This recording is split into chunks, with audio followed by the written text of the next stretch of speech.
క్రైస్తవ జీవితంలో కొండలు ఉన్నాయి, లోయలు ఉన్నాయి. కీర్తనాకారుడైన దావీదు అంటాడు కదా 23వ కీర్తనలో, పచ్చిక బయళ్ళు ఉన్నాయి, గాఢాంధకారపు లోయలు ఉన్నాయి.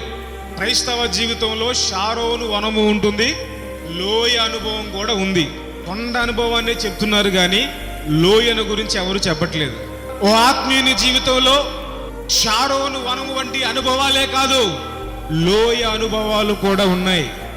కానీ ఒక అద్భుతమైన మాట చెప్తున్నాను, మనం ఆరాధిస్తున్న దేవుడు సిరియన్లు అనుకుంటున్నట్లుగా ఆయన కొండ దేవుడు మాత్రమే కాదు, ఆయన లోయలకు కూడా దేవుడై ఉన్నాడు.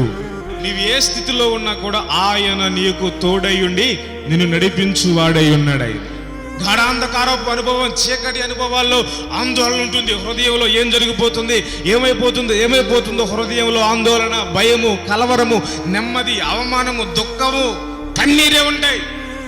కీర్తనాకారుడైన దావీదు అంటాడు కదా, నేను గాఢాంధకారపు లోయల్లో సంచరించిన ఆయన దుడ్డు కర్రయు ఆయన దండము. అంటే ఎవరున్నారు అక్కడ?